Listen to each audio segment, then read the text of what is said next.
Alves. E eu sou a Amanda Fonseca. E hoje trouxemos como nosso convidado o Dr. Tiago. Ele é médico, diretor da Santa Casa, e vamos bater um papo sobre a história dele, sobre a medicina e como o jurídico interfere nessa área tão importante na nossa vida.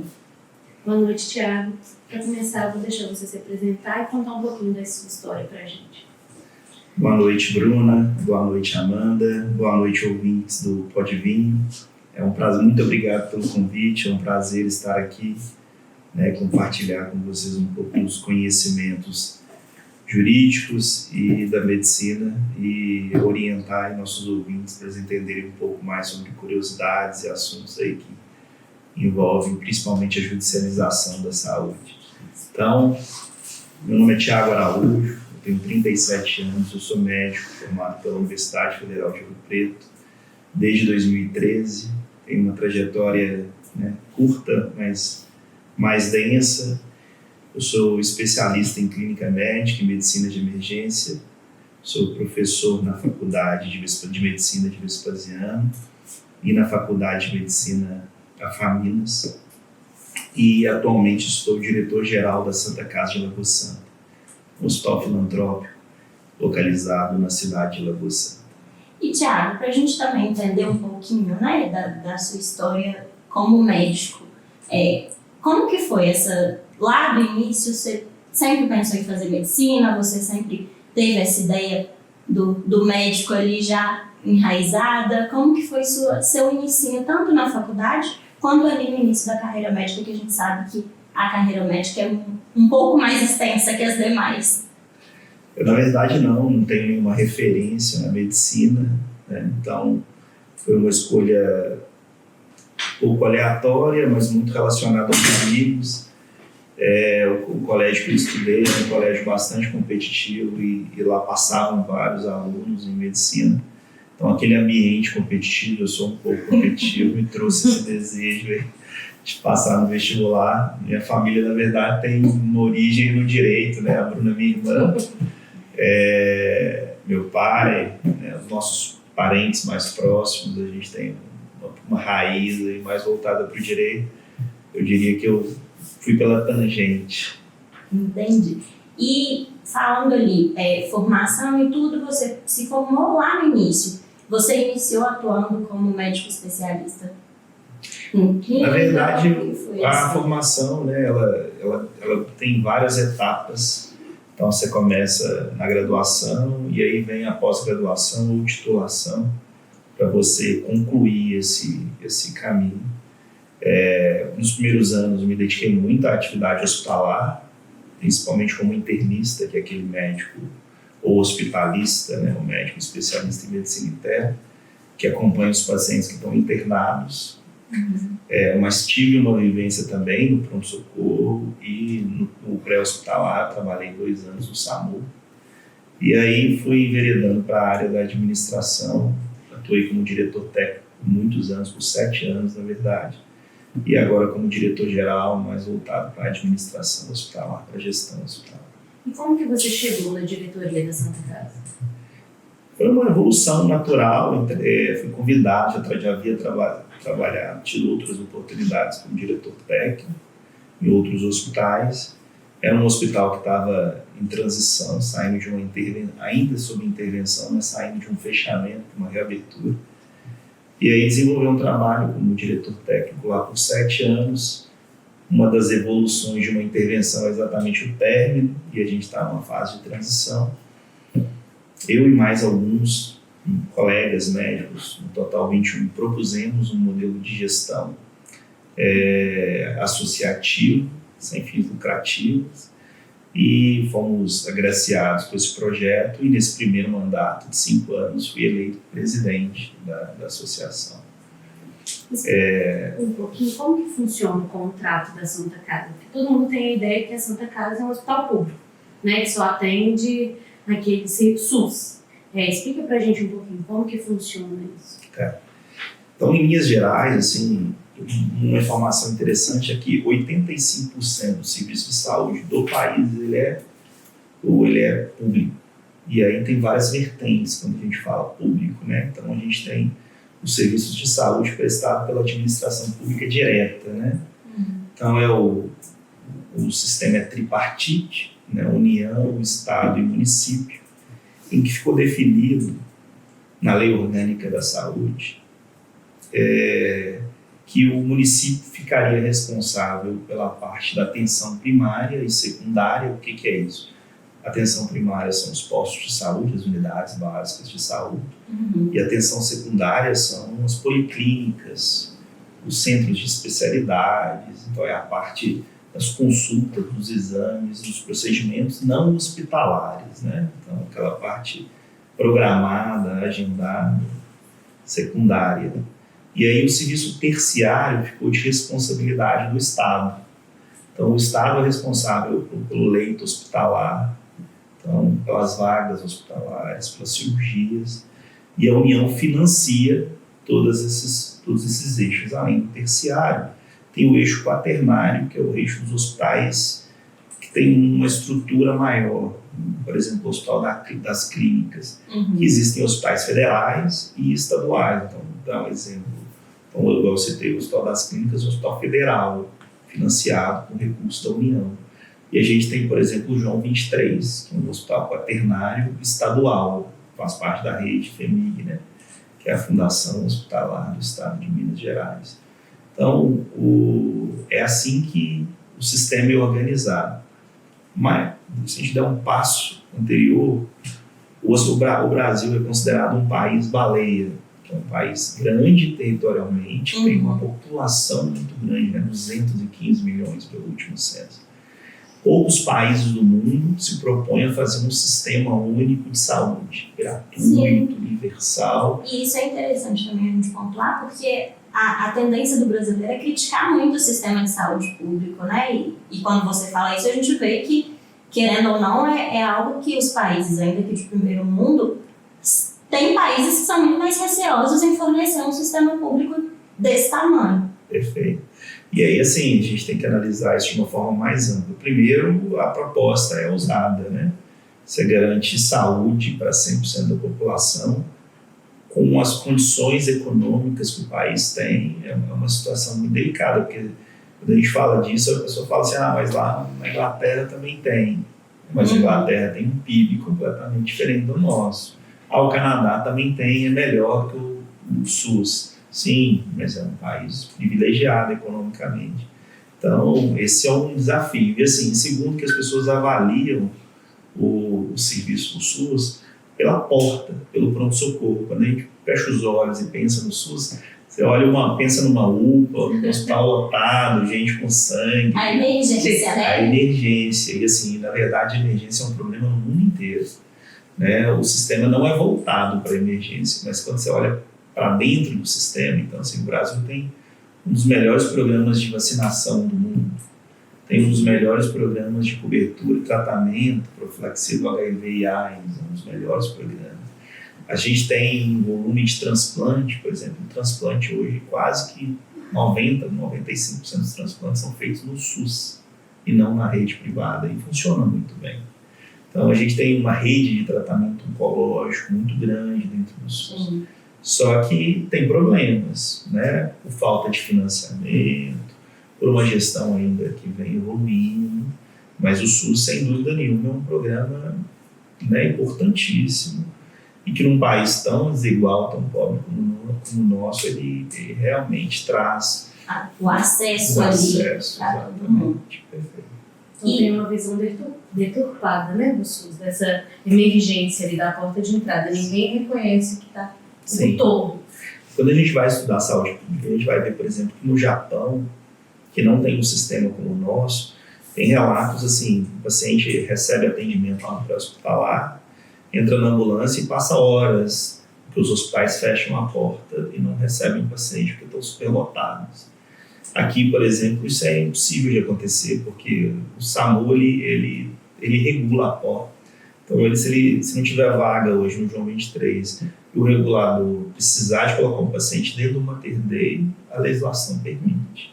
Claro que isso tem implicações, tem custos, mas isso mostra a dimensão e como que o SUS ele é potente no país. Sabe? Legal. E falando Porque aí no início você comentou que a Santa Casa é filantrópica, né? Para o pessoal que não entende como isso funciona hoje, como que é a aplicação do SUS na Santa Casa? Porque eu acho que a gente tem essa visão e essa percepção de que não é SUS. Eu estou indo para a Santa Casa, é algo diferenciado. Como que funciona lá dentro essa questão da saúde pública mesmo, né? Perfeito. Quando a gente pensa nas Santas Casas, de uma forma geral, são instituições, primeiro, centenárias, né? Qual que é a origem das Santas Casas? Remonta, inclusive, à colonização. Na América Espanhola, chegou primeiro as universidades. Era um braço do Estado para desenvolver as regiões. Então, por exemplo, no Peru, a gente tem universidades que têm 400, 500 anos. Na América Portuguesa, as sesmarias, né? E as capitanias, que depois se transformaram em capitanias hereditárias, aquele dono da terra, o donatário, ele trazia, e aí tinha aquelas vilas, aqueles povoados, eles precisavam de garantir um acesso, não era um hospital até então, né? A medicina, inclusive, estava evoluindo ainda nessa fase, mas as Santas Casas, trazidas pelos jesuítas, vieram exatamente para ofertar um atendimento que era gratuito.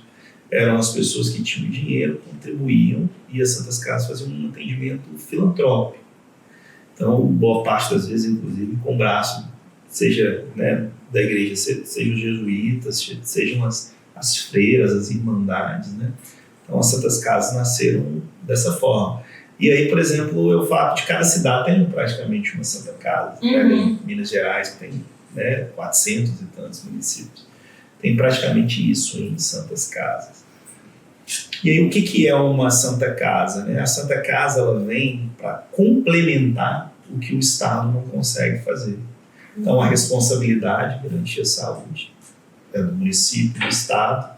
Existem hospitais públicos diversos, mas no que ele não consegue fazer, ele contrata uma instituição para complementar. Então, vem dessa natureza de complementariedade, de um serviço que é de obrigação do Estado. Como que a Santa Casa se organiza? Então, ela é uma instituição privada. Há um equívoco, às vezes, de considerar a Santa Casa pública, né? Tipo assim, mas é uma instituição sem fins lucrativos. Então, tudo que se ganha ali é para se reverter em crescimento, desenvolvimento, sustentar aquela operação. Então, não distribui lucro, né? Que é diferente de uma instituição. E além disso, ela tem que ter, para ela ser uma instituição beneficente, ela tem que cumprir alguns requisitos. Então, por exemplo, o primeiro requisito é que ela tem que prestar no mínimo 60% dos atendimentos ao SUS. Então, para ele gozar de uma série de benefícios, tributários principalmente, algumas isenções, enfim. Então, a Santa Casa, como ela está complementando o papel do SUS, se ela cumprir esse requisito, que é estar em dia do ponto de vista contábil, fiscal, e atender, em sua maioria, 60%, ela recebe um título de entidade beneficente e goza de vários benefícios. E quem que contrata o serviço da Santa Casa? O SUS, quando ele se organizou e ele descentralizou a saúde para o município, a maior parte dos municípios, aqueles que têm uma estrutura mínima, um orçamento adequado, eles se transformaram em municípios que têm, a gente chama de gestão plena. O gestor de saúde, aí nesse caso o secretário de saúde e o prefeito, eles têm poder para poder contratar, né? Então, geralmente uma Santa Casa vai ter um contrato com o município. E aí lá vamos estabelecer as regras contratuais e também o plano operativo, que é quais são os serviços que vão ser prestados. E aí quem que financia aquele serviço? Aí vai depender da estrutura do hospital. Se ele é um hospital que tem alcance somente local, basicamente o dinheiro vai ser municipal. Se ele for um hospital que tem alcance regional, vai ter recurso do Estado e do município. E sempre vai ter recurso do governo federal, da União nessa conta.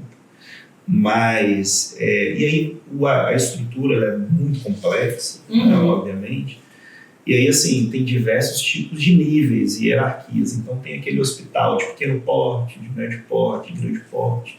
Tem aquele hospital que é especializado, do tipo, eu atendo pacientes ortopédicos, eu atendo pacientes psiquiátricos, ou eu atendo pacientes oncológicos. E aí, cada tipo de serviço tem uma precificação e existe uma tabela universal, que é a tabela SUS, que é a base, não é o valor teto, mas é a base que vai regir.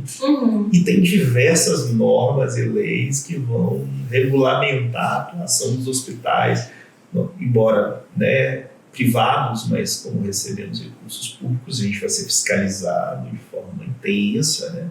Seja na aplicação do recurso pelo próprio município, seja pela gestão adequada da associação pelo Ministério Público.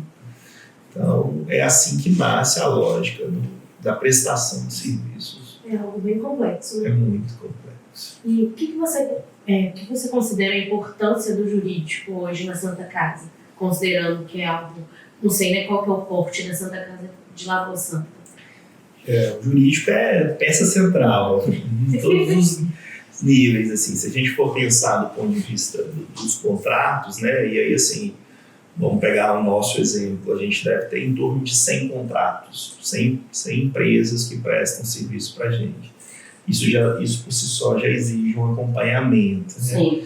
Então, a gente hoje os médicos e fisioterapeutas, eles são empresas, pessoas jurídicas, então se a gente somar isso aí vai para uns 300.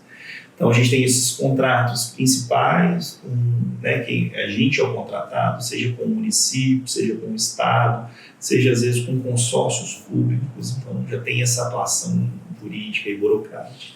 E tem o lado assistencial, né, então como a gente está num sistema, vamos pegar o nosso exemplo. O hospital lá ele não é referência para neurocirurgia. Um paciente ele entrou lá na nossa porta, o contrato prevê que a gente tem que prestar um primeiro atendimento adequado dentro dos limites da estrutura que foi contratada, mas identificado que ele precisa de um serviço não disponível, a gente cadastra ele numa central, uma SUS fácil, que não tem nada de fácil, não tem vaga disponível assim, né? E aí ele está aguardando a transferência para outro serviço. Disso podem virar relatórios, podem virar uma demanda judicial, e aí a gente, por mais que o responsável, quem tem que garantir a saúde do paciente é o município, ou nesse caso o estado, que é quem é responsável pelo serviço hospitalar, mas na prática quem está ofertando o atendimento somos nós. Então, mesmo não sendo um polo passivo, a gente está sempre tem uma solidariedade, sendo demandado, né? Além da questão do SUS, a gente tem que olhar o lado privado, né? Então, o hospital, ele, na maioria das vezes, ele presta serviço privado representando uma operadora de saúde. Então, a gente é contratado por uma operadora de saúde, um plano de saúde, para prestar um serviço. E aquilo ali tem um contrato, tem direitos e deveres daqueles usuários, e tem as cláusulas, e via de regra, o paciente não entende que o hospital é só o executor. Então, não é ele que escolhe se o paciente está na carência, não está na carência, se aquele procedimento é de urgência ou eletivo. E aí, o jurídico é fundamental para trazer, nesse caso, garantia para o hospital, mas principalmente para o usuário, né, para que os direitos dele sejam respeitados, né? Então, e a gente tem hoje também muitas leis que influenciam no direito à saúde mesmo, né? Igual você comentou aí, a gente tem várias leis de regulamentação, tanto do funcionamento do hospital, da postura dos planos de saúde em si. Como que funciona hoje? Aí eu vou pegar um pouco do Tiago, na versão doutor Tiago, na versão médico. Os médicos, eles são preparados para esse tipo de demanda? Falando assim, de conhecimento, vocês têm algum preparo jurídico, né? Para ter esse acompanhamento dessas leis mais de perto pelos prestadores de serviço como médicos?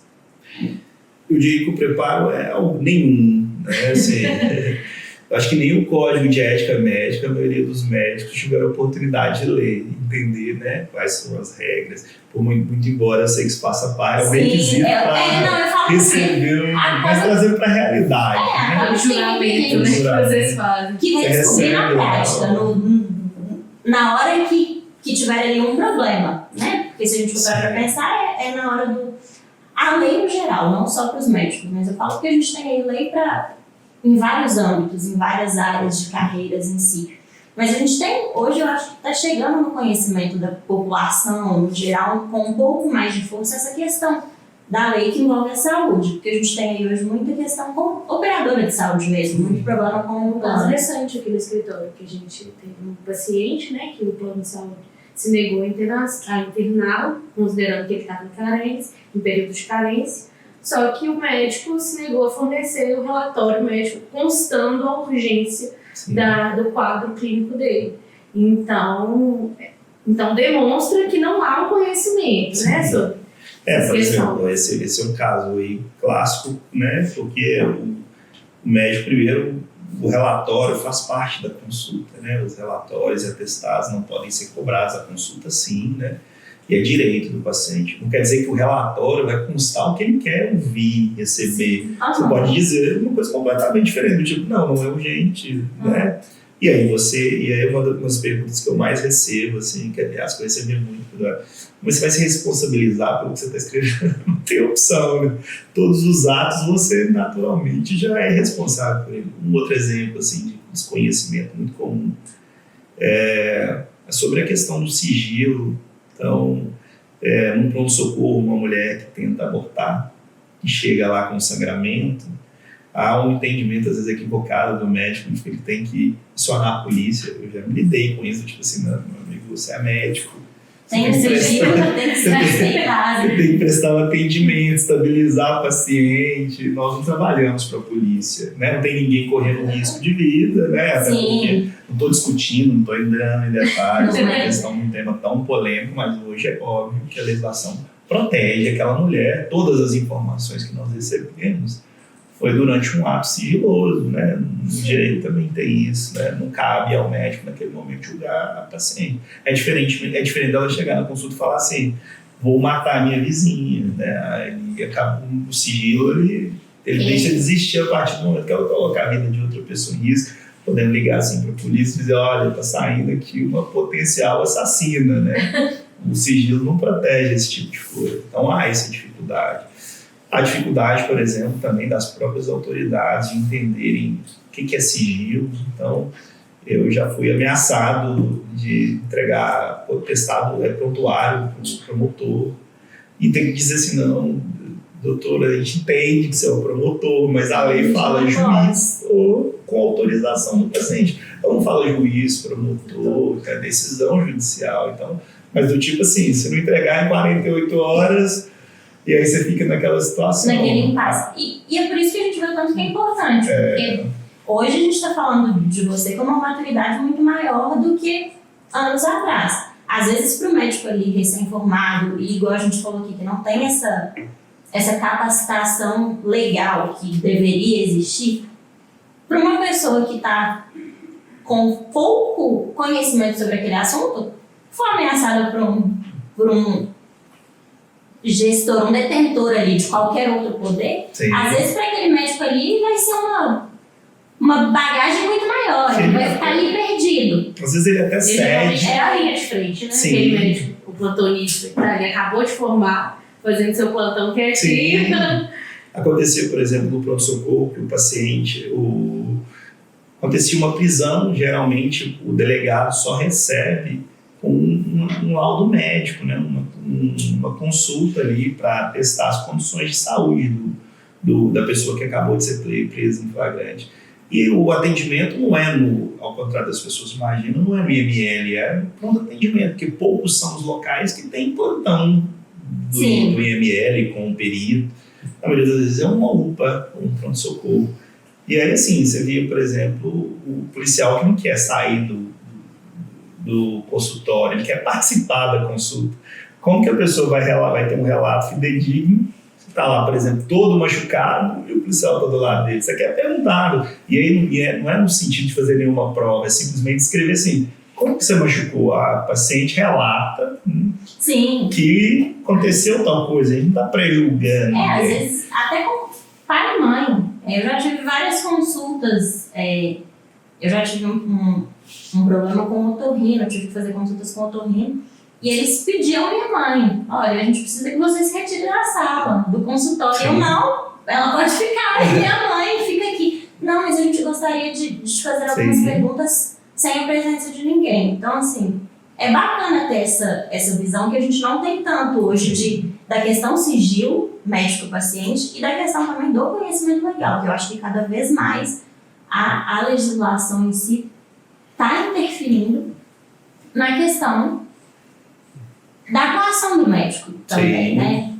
Se a gente Tem que pensar, regular, né? sim, se a gente pensar na LGPD, né, que mudou, né, aliás, né, que com a implantação da LGPD mudou completamente a forma como a gente lida com as informações, né?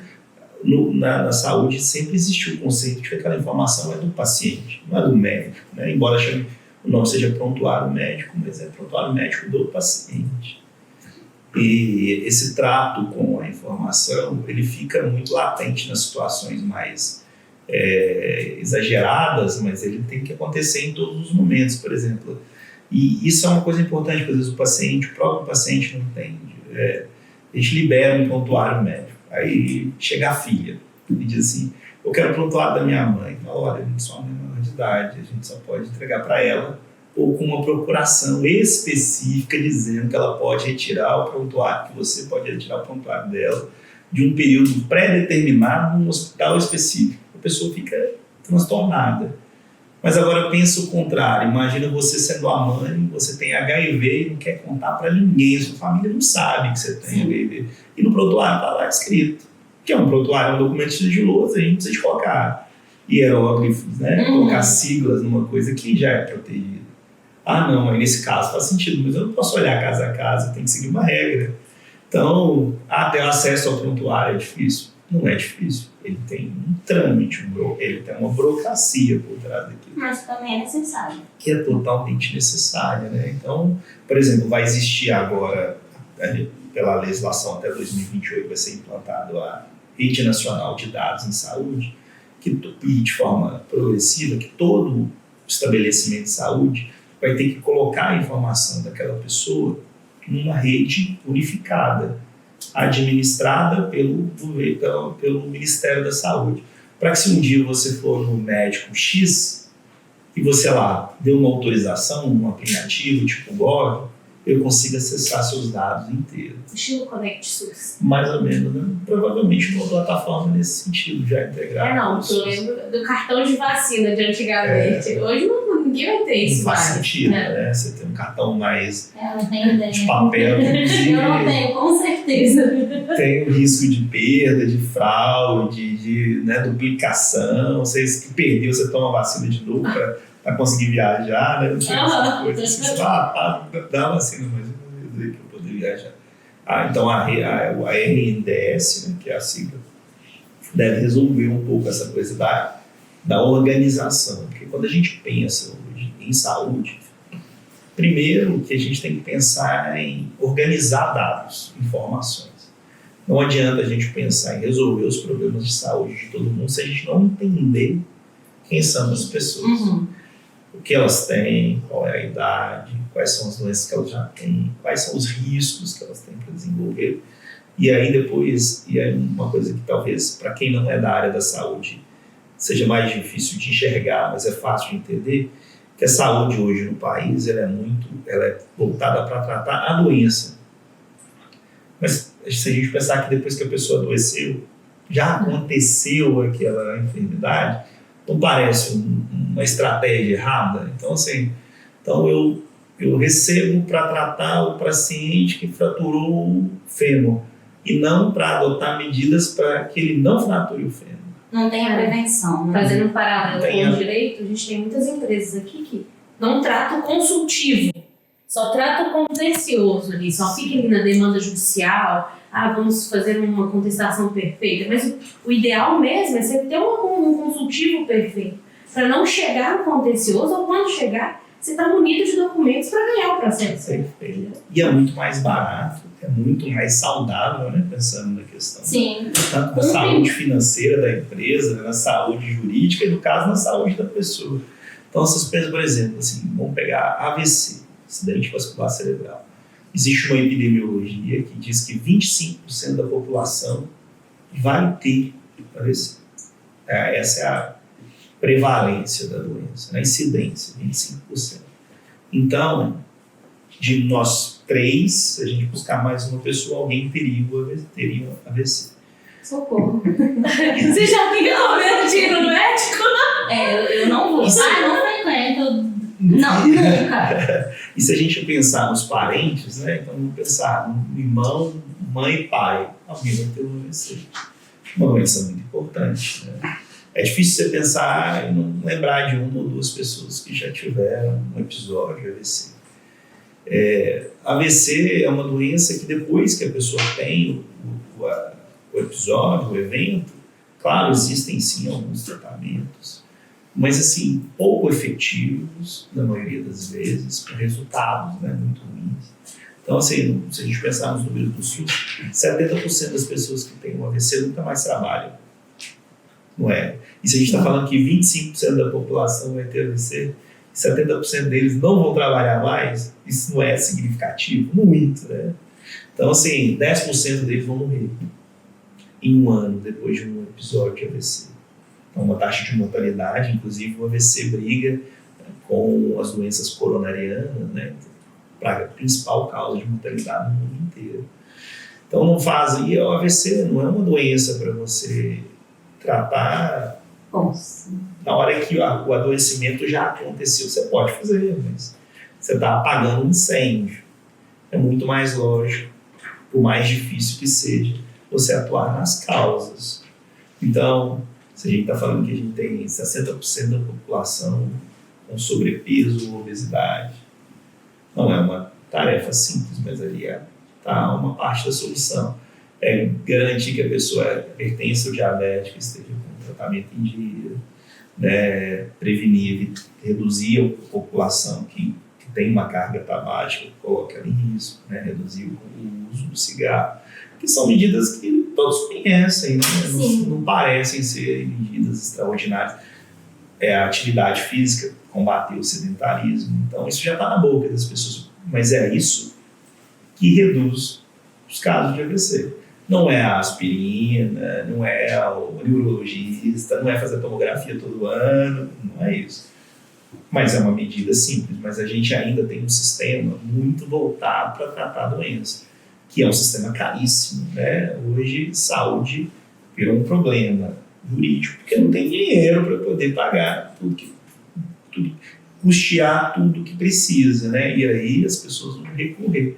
E, na verdade, o sistema de saúde como um todo tem que inverter a lógica e começar a premiar quem cuida da sua saúde e não, né, tratar simplesmente quem já perdeu a sua saúde. Não tem a prevenção, também não tem informação, né? Por mais que a gente tenha ali uma cultura, né? Que hoje tem uma cultura de pratique exercício físico. Sim, não sei como era isso anos atrás, mas hoje a gente vê ali que tem a cultura da atividade física, né? Tem a cultura do melhorar a saúde, mas ainda assim é uma informação muito falha. A gente tem uma geração ali que está, né, nessa cultura da atividade física, mas se a gente pegar aí a geração dos nossos pais, a maioria, em boa parte, é a geração do sedentarismo, não é a geração que tem essa cultura de eu preciso me exercitar, e às vezes é a que mais precisa, porque aí já é a geração, eu não sei como que é a questão desse tipo de doença com as pessoas mais jovens, mas o que a gente vê por aí é que quanto mais a idade vai chegando, sim, mais você precisa se cuidar. É acho que uma é meio correlação com a inverso. idade, né? E esse é um fator que a gente não consegue atuar, né? A gente até pode parecer mais jovem, mas o cérebro vai ter a idade, né, que foi formado lá no útero, dependendo do órgão, né, pós ou antes, enfim, do nascimento. É bem isso que você colocou mesmo. É uma situação assim, e aí mostra como que a saúde está muito relacionada com a educação, né? Então tem que ter um investimento maciço na educação. Isso já tem acontecido. A gente vê hoje na escola, pelo menos na nossa época, o normal o menino ganha e comer um biscoito Maria com Quick. Era esse o nosso lanche, né? Hoje isso não é mais Mirabel, isso já não é mais, pelo menos existe, óbvio, né? Mas cada vez está mais em desuso. Há um entendimento de mudança da alimentação. Então, isso é um ponto positivo.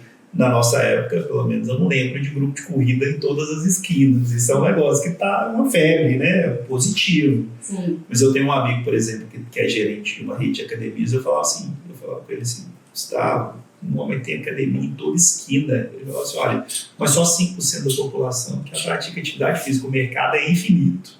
Não é infinito, mas é muito maior do que existe, mas sem dúvida nenhuma tem um avanço nesse sentido. O que a gente precisa é que, por exemplo, todo mundo sabe que cigarro faz mal. Saiu de um consumo absurdo, na verdade, 50 anos atrás, em que fumar era bonito. Todas as atrizes de Hollywood e atores fumavam. Era status, né? Status, todos lá a propaganda do intervalo do Super Bowl tinha alguém fumando. É um negócio maravilhoso.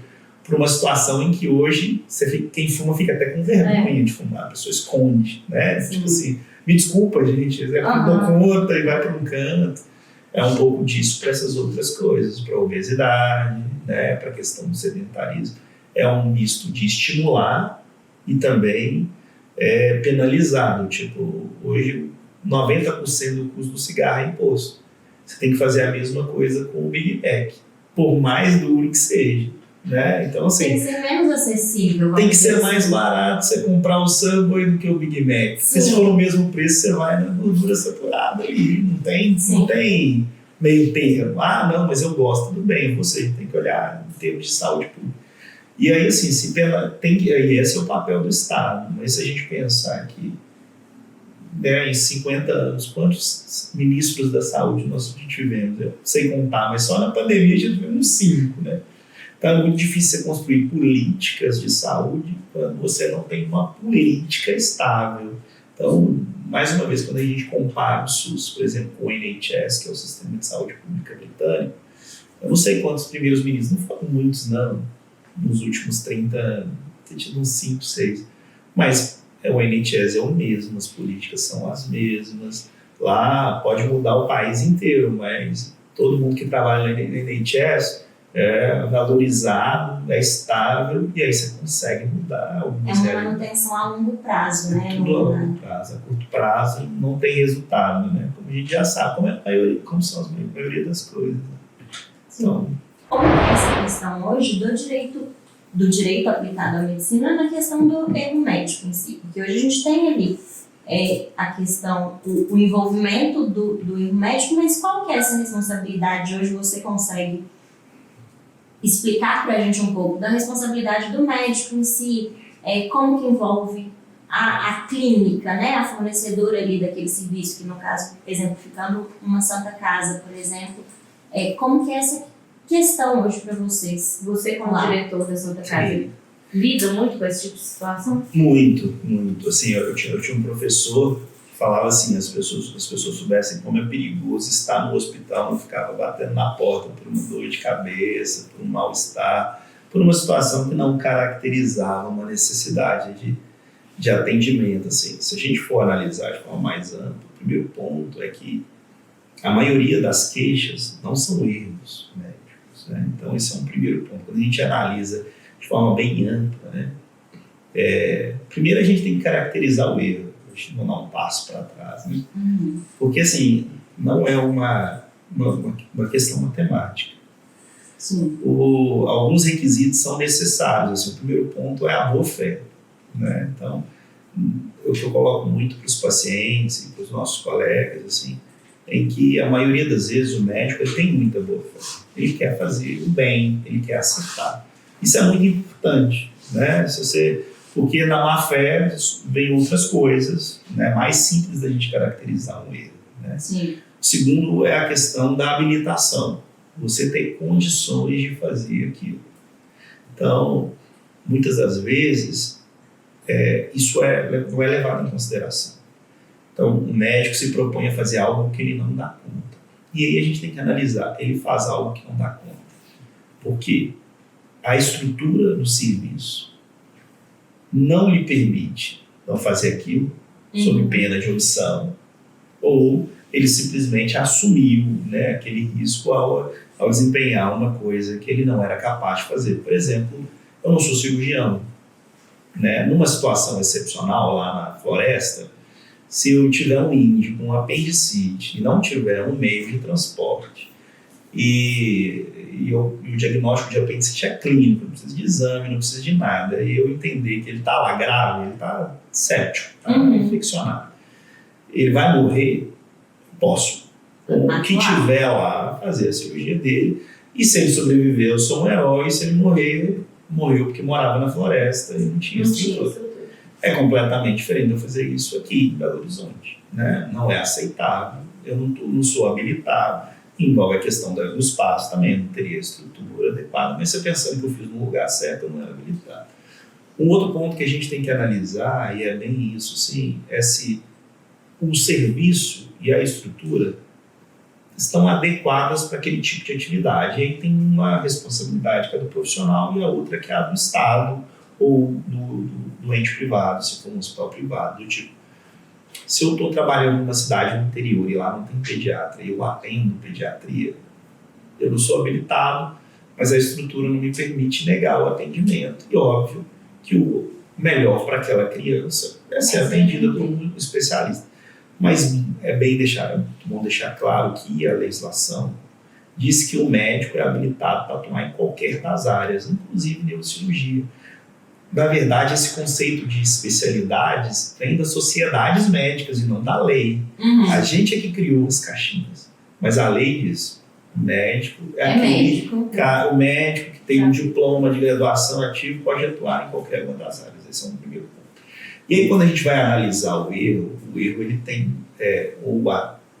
quando alguém é acusado de ter cometido um equívoco, na maioria das vezes há sim uma situação que é o desconhecimento, e não é simples, não dá, por mais que seja óbvio, né? Então, se a gente pensar, se eu vou construir uma casa, tem uma fundação, vou fazer um buraco, vou encher de concreto, aí vai vir o tijolo, e aí depois vem o telhado, a laje, o telhado. Parece simples, mas fazer é muito difícil. Então, quando a gente, e aí, se a gente pensar hoje nesse tanto de informação que a gente tem, quando a gente escuta, e eu escuto muito, assim, na hora que a pessoa conta a história, tem erro ali na história, mas você fala assim, vamos ler o prontuário, vamos ouvir o outro lado. Aí na hora que você escuta o outro lado, é o primeiro ponto, assim, a história é um ponto de vista completamente diferente, que é um ponto de vista técnico, que é o mesmo que vocês fazem no dia a dia. E a medicina lida muito com o ponto de vista emocional do paciente, ou dos familiares, dos entes queridos. Então, eu acho que isso também dá uma inflada nos ânimos. Sim. E na percepção também. Não que as pessoas façam isso por vontade própria, mas a percepção daquele paciente ou dos familiares, dos entes queridos ali, ela acaba sendo um pouco mais inflada pelo momento que eles estão vivendo ali no consultório ou no pronto-socorro, que vocês médicos já têm uma blindagem, vamos dizer assim. Vocês precisam ter uma barreira do emocional para seguir com o técnico, né? Sim. E aí é uma medicina, vamos dizer assim, defensiva, que você tem que cada vez mais produzir provas para se proteger. E assim, fique claro, existem erros. Claro que existem erros. E aí o que a gente faz, por exemplo, no hospital, todo hospital que tem mais de 50 médicos, ele tem uma comissão de ética médica. E qual que é o objetivo dessa comissão? Se identificar se tem uma infração ética. Não tem perito nessa comissão. Não é esse o objetivo. Então essa comissão independente, formada por 3 médicos, ela analisa aquele prontuário, escuta quem fez a reclamação, escuta o profissional, e se ela chega à conclusão que tem uma infração, ou não chega a uma conclusão, ela remete para o CRM, e o CRM sim tem poder de fazer de ofício o procedimento administrativo, ou simplesmente receber via diretor técnico essas recomendações da Comissão de Ética Médica. E do ponto de vista do erro, propriamente dito, o hospital enxerga de 2 formas. Primeiro, que a gente quer utilizar o erro para crescer. Sim. É assim, não adianta esconder o erro debaixo do tapete, a gente tem que pegar aquela situação.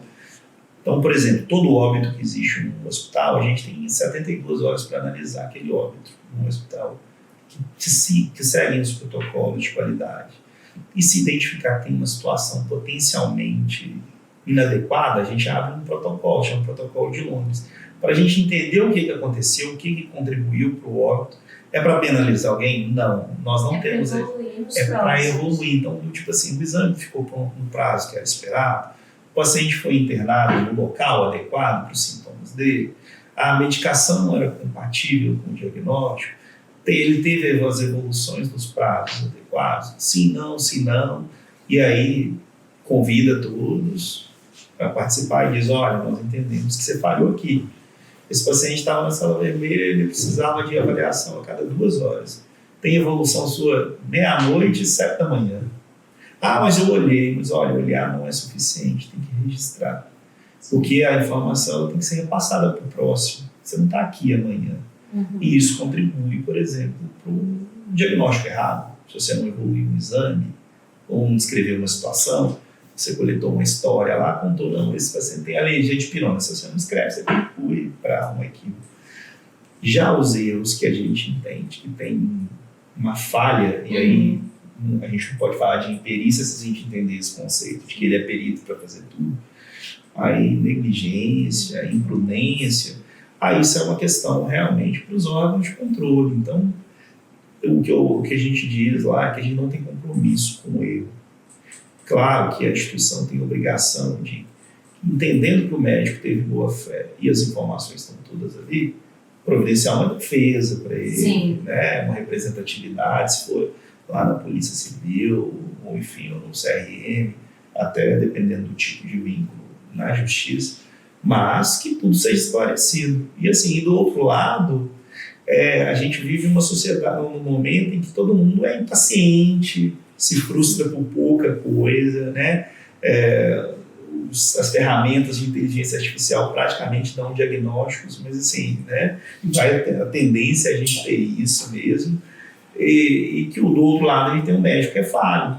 Né? Sim, é um ser humano também, né? E que contribui para esse processo, que a gente não pode esquecer que a gente tem um fenômeno que é o fenômeno da expansão das escolas médicas. Então, assim, e não é um movimento corporativista, longe disso, eu trabalho em 2. Mas a verdade é que a gente tem um aumento do número de escolas médicas, uma fiscalização muito falha, um pouco parecido com o que acontece no direito, né?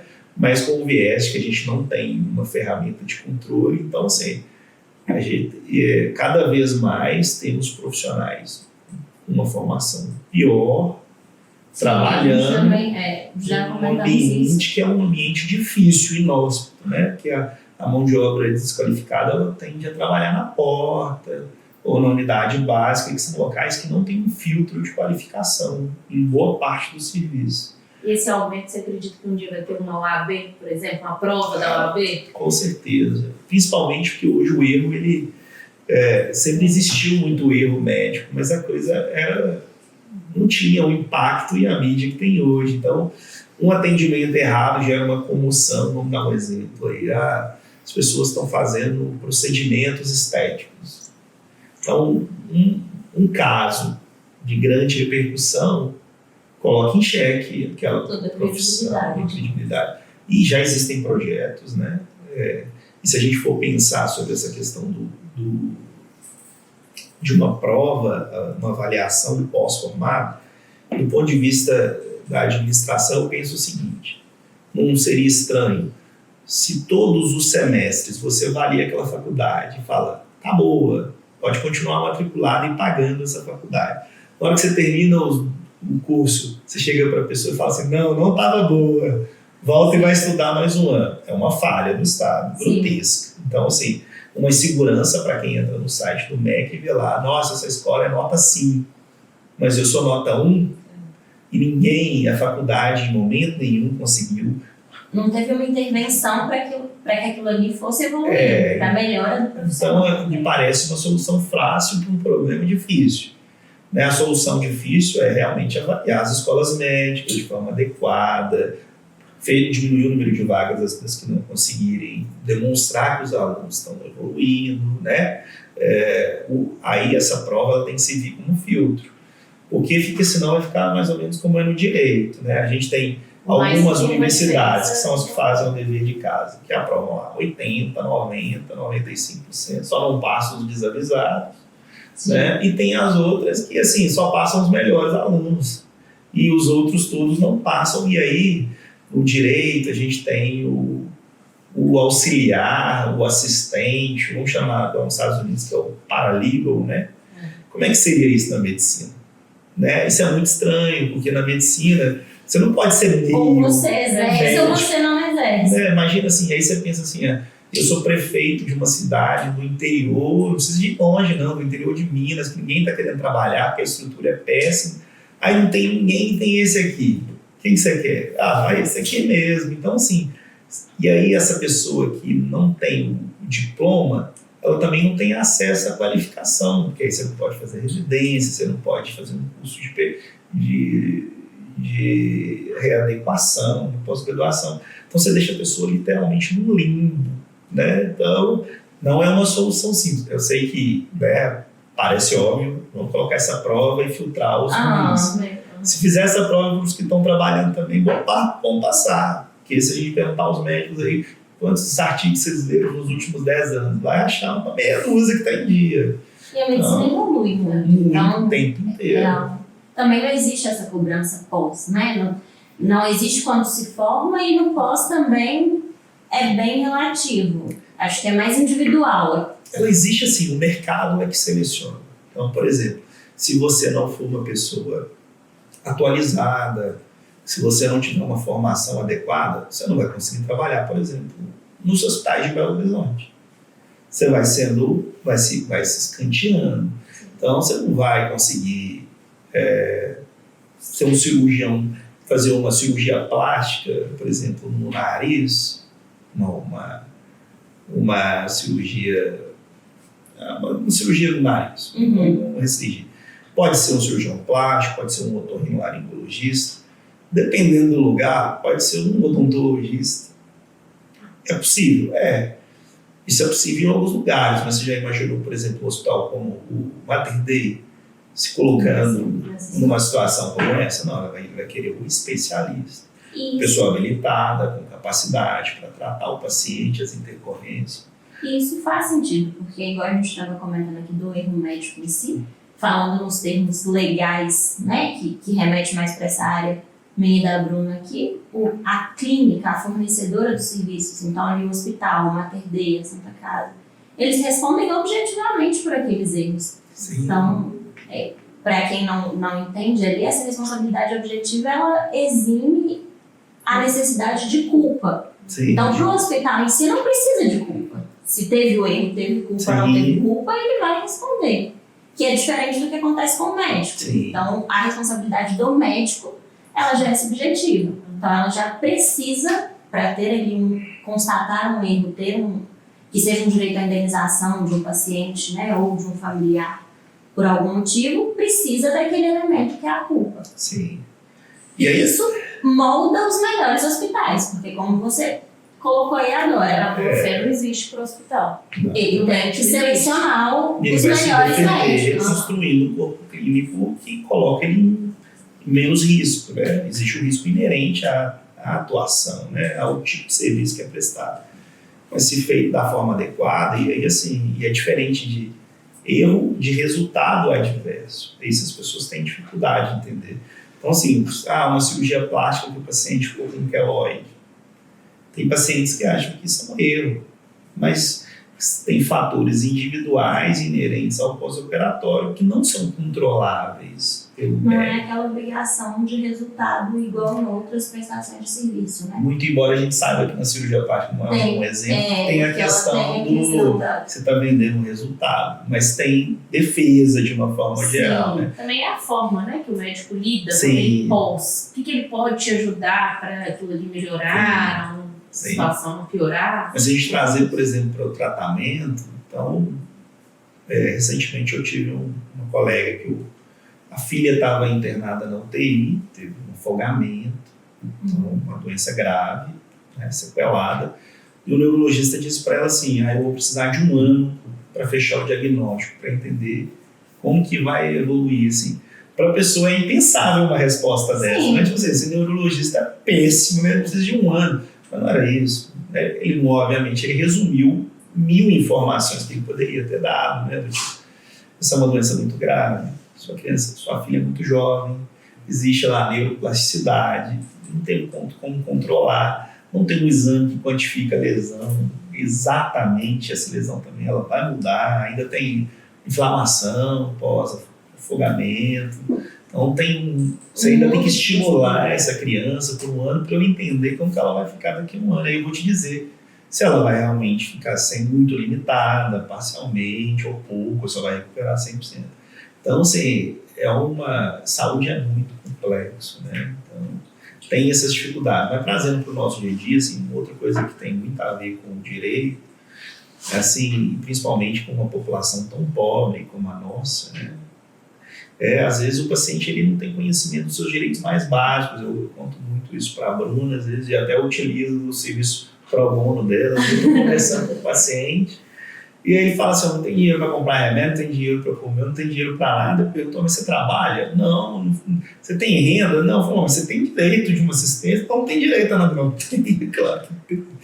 Você tem que procurar um especialista, mas assim, você tem direitos, né? Você está aqui, você é um ser que vive, nós temos a obrigação de te apoiar nesse momento mais delicado. Então, a informação, né, o direito tem esse São poder. pouquíssimos divulgados, né? Esses benefícios. Por exemplo, às vezes o paciente tem uma visão errada, às vezes, do médico, que ele quer dificultar o acesso dele. Mas, assim, diversas vezes eu já falei para o paciente, falo assim, olha, vai lá na promotoria da saúde, vai lá e leva seu caso, quer um relatório, porque, assim, essa vaga vai sair. A gente, por um lado, a gente tem uma situação do tipo assim, quando sai a vaga de uma pessoa que judicializou, ela está passando na frente de alguém. Porque, teoricamente, se todo mundo agir com boa fé, a vaga dela vai sair no momento que é o lugar dela, não no momento adequado. No momento adequado é não ter fila. Mas se não tivesse fila, não precisava de um sistema. Existe um sistema para regular um recurso que é finito. Mas, assim, às vezes também se comovendo com a situação da pessoa. Diversas vezes eu já peguei fazendo isso, olha, não é a melhor solução, mas eu acho que do jeito que está aqui, a gente está numa cidade fora do eixo, você não é prioridade, né? A gente sabe que existem casos piores, né? Assim, piores. Melhor você vai ter que buscar uma alternativa, assim. Mesma coisa em relação aos operadores de saúde, né? A gente sabe que é um negócio para operadores de saúde. Quanto menos sinistralidade, menos doentes utilizando o sistema, melhor para eles. Não é assim que o médico pensa. Eu lembro que na pandemia tinha várias pessoas dizendo assim, não, esses médicos estão ganhando para fazer diagnóstico de Covid. Teleconsulta. Estão colocando no sumário de alta que é Covid para ganhar um dinheiro e porque está contra o governo. Não tem nada disso. Assim, na maioria das vezes o médico ele é um operador da saúde. Ele não tem esse poder de fazer a política da saúde. Ele está só ali entregando uma função. E até a questão das operadoras dos planos de saúde mesmo, né? Muita gente não tem conhecimento dos direitos que já são previstos em lei especial. A gente tem uma lei que rege só as operadoras de saúde, só os planos de saúde, justamente para falar, igual a Bruna contou aqui, que tinha um exemplo de um caso que a gente já teve, já tivemos outros também de operadores de saúde que negaram tratamento, que negaram realização de cirurgia e que a pessoa não sabe, não tem, porque muitas das vezes não são todos os pacientes que têm condição de arcar com um procedimento cirúrgico, por exemplo, que é negado pelo plano, é impossível para a pessoa realizar o procedimento, por isso vai para o judiciário, por isso tem toda essa questão. Mas isso está evoluindo também. O fato de ter uma legislação só para tratar de plano de saúde demonstra que é algo que precisa ser regulamentado, precisa tem ali, então, essa falta de informação. Pela falta de informação e pelo tratamento deficitário, né? Não tratamento, né? Do serviço deficitário. Sem dúvida. Quando a gente pensa nas operadoras, né, o primeiro ponto é que o paciente é a parte frágil. Ele desconhece a maioria das regras mesmo, né? E a operadora utiliza disso, sem dúvida nenhuma, e ele precisa de apoio. Então, parte da judicialização vem de um descumprimento reiterado nos direitos que o paciente tem. Essas câmeras da saúde e algumas decisões que foram se tornando, né, padronizadas, e aí isso fez com que as operadoras parassem de negar esse tipo de acesso Até porque é mais barato quando, né, existe, depende da situação. Sim, Né? mas quando não judicializa. Quando não judicializa, né? Enfim. Por outro lado também, o que a gente tem que pensar é que a conta da judicialização é uma conta difícil de se fazer. E no fim das contas, não existe anúncio grátis, alguém vai pagar por isso. Então, é uma forma que o plano de saúde, a gente tem vivido isso, os planos estão cada vez mais caros. Sim. E aí a gente tem que pensar numa questão até do nosso sistema, né, capitalista. Se eu compro banana, eu posso receber banana e mamão? Então esse é um ponto negativo. Há uma banalização da judicialização, no sentido de que tudo que o paciente pede, não tudo, obviamente, mas grande parte, às vezes, que ele não tem direito, mas que, dada a questão da urgência, da gravidade, da dificuldade do próprio sistema judiciário, de entender aquele problema de forma rápida ali, né, eliminar, vamos dizer assim, em que muitas das vezes ele recebe benefícios que ele não pagou por ele. E quando isso acontece, alguém paga essa conta, que é de forma coletiva. E aí, assim, e aí tem uma questão de segurança jurídica. Eu não posso montar uma empresa, então eu não tenho operadora de saúde, não. Mas esse é um outro ponto delicado desse sistema. Assim, ou eu proíbo o plano de vender, a operadora de vender um plano que é insuficiente, ou eu entendo que quem comprou um plano daquele tem direito só àquilo dele. Porque senão fica muito injusto também com quem faz o trabalho do jeito certo. Então pensa assim, se a pessoa comprou um plano, o ticket médio de um plano de saúde hoje está entre 300 e 400 reais, um plano normal. Sem entrar em detalhe, se a pessoa pagou 150 reais pelo plano, ela vai ter as mesmas coisas do que de 300? Mas aí eu acho que até no judiciário mesmo também entra muita questão de se responsabilizar. Então é o que você falou, às vezes é quem está ali para dar aquela decisão, né? Eu concedo ou eu não concedo. Não tem um conhecimento técnico imediato, falando da medicina ali em si, e não quer aquela responsabilidade também. Sim. Então é aquela questão, deixa eu conceder porque... Não, eles criaram um formulário para ter a palavra urgente, né? Sim. Para preenchimento. Precisa de mais, né? Por exemplo, aquele formulário é um exemplo. Ele é precaríssimo, simples, né? É um negócio assim. Claro, eu sei que não pode ser uma ferramenta sofisticada, não pode ter milhões de informações, até para não inviabilizar o entendimento. Mas assim, tem que fazer mais. Assim, porque esse argumento, embora eu entenda, assim, na urgência é melhor liberar, o que acontece é que assim, alguém não recebe aquilo que é de direito, ou o plano fecha. Então, hoje em dia, por exemplo, o número de planos de saúde tem se restringido cada vez mais. Então, se a gente pega ao longo da história, e aí a gente vai chegar num ponto em que vai estar um mercado extremamente concentrado. E aí, o que eles vão fazer? Subir o valor. Então, você está desprivilegiando a concorrência, porque você não está analisando os fundamentos daquele negócio. Então, assim, o judiciário tem uma responsabilidade, né? Sim. Porque senão daqui a pouco o que vai acontecer? Eu não vou ter o plano, você não vai ter o plano, não vai ter, porque não vai ser viável. O plano vai virar uma coisa só para quem tem muito recurso. Então, o direito tem essa responsabilidade, né? Você não pode adotar uma ação que no médio prazo vai em detrimento, né? E, aliás, para privilegiar um grupo pequeno, você vai prejudicar a coletividade, né? Isso é um problema.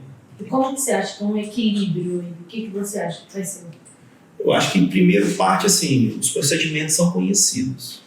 Então, quando você tem uma base que você classifica todos os procedimentos, e aí você tem ali o médico que está solicitando via relatório aquele pedido, se ele classifica adequadamente, você já consegue dizer para a pessoa se ela tem direito ou não. Então, por exemplo, o paciente fala assim, eu quero aposentar. Dependendo do que ele conta, você fala para ele, não tem jeito. Você não vai aposentar, né? Então, é mais ou menos isso com a saúde. Você tem que construir um conjunto de coisas, tipo assim, olha, você está pedindo um procedimento eletivo. O que é eletivo? Esse conjunto de coisas nessa circunstância. Meu amigo, não vai receber, você não vai conseguir eliminar essa situação, porque não é urgente. Mas eu vou dar um jeitinho. o formulário tem que reduzir, não tem jeito de eliminar, né? Mudar uma palavra, mudar uma vírgula, as pessoas têm que se responsabilizar pelo que estão fazendo também. Então, o relatório ele é direito do paciente, mas ele tem que ser completo e fidedigno, para que nessa... E aí, óbvio, se é uma coisa tão específica, vai ser preciso criar uma estrutura que consiga analisar de forma mais plausível aquilo. Não dá também para a gente pedir para o juiz leigo definir, dizer se aquele conjunto de informações está correto ou não. É injusto com ele também, né? Sim. Então você tem que tratar de forma diferente coisas diferentes, né? Então você precisa de entregar uma estrutura para que ele analise com segurança. E assim, e que essas decisões elas construam políticas.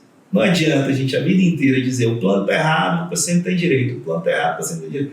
Ninguém vai lá multar, fechar, penalizar o plano e dizer para ele, meu amigo. Tem um caráter coercitivo. Sim, se você continuar nessa linha de conduta, você não vai trabalhar mais, você vai ser proibido. Vai fechar as portas. Porque senão fica uma política que não fica uma decisão solta dentro de uma lógica, né? Então é preciso a gente ter esse avanço, né? Então tem muitas coisas que alcançaram, sem dúvida nenhuma, mas esse ponto da judicialização, ele é importante. E assim, volto a dizer, ele burla uma fila. Quem teve o acesso, quem teve um advogado, acabou se beneficiando em detrimento dos outros que estão lá. Então, assim, a defensoria não tem que fazer um trabalho em torno disso, né? Então, filtrar quem tem direito, ou punir o município que não dá acesso ao paciente, porque tem paciente que fica aí 4, 5 anos esperando um ultrassom. Ele morre e o ultrassom não sai. Porque ele não sabe que ele tem outros mecanismos para agir. Mas assim, vamos pensar lá no município. Mas o judiciário sabe, o Ministério Público sabe que o município tem 4, 5 anos de fila, não vão fazer nada. Entende? Então é um avanço que é preciso acontecer para a gente evitar essas situações. Então, mais uma vez, a gente está tratando o problema que não o fundamento. A prevenção que é o necessário. Mas eu acho que nesse parâmetro todo, a gente trouxe muita informação bacana, né? Acho que a gente agradece que a gente conseguiu fazer essa relação bacana, a gente conseguiu conhecer um pouco mais, e acho que os ouvintes também conheceram um pouco mais da sua história e de todo esse conhecimento que ainda é falho e que você trouxe um pouquinho aí pra gente, já que não é todo mundo hoje que tem tanto proveito com esses conhecimentos, principalmente referentes à saúde e aos direitos que a gente tem hoje. Então, muito obrigada pela presença e pela disponibilidade. Sim, a gente queria agradecer, foi um prazer enorme, que bom que você veio aí contar um pouquinho pra gente.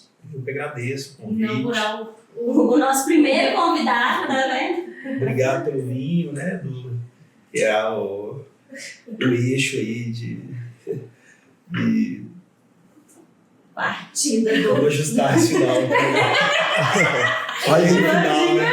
Só que de volta, O vinho bateu, né? Obrigado pelo convite, foi um prazer, né? Estou à disposição, espero que as pessoas tenham gostado. Obviamente a gente acabou entrando numa seara mais técnica, mas talvez atenda o público, que deve ser um público que tem interesse nos assuntos jurídicos. Fico à disposição, né? E qualquer dúvida é só mandar uma pergunta aí que a gente responde. Muito obrigada. Gente, muito obrigada pela presença de todo mundo que ficou aqui com a gente um pouco. Continuem nos acompanhando lá no Instagram, o nosso @podvinhojurídico, o da Bruna. Eu falei errado da última vez. Que corrija. Hoje a gente até cortou o vinho dela, nem apareceu na filmagem. O da Bruna é brunaaraújo.alves e o meu, Mandinha FK. Muito obrigada e até a próxima.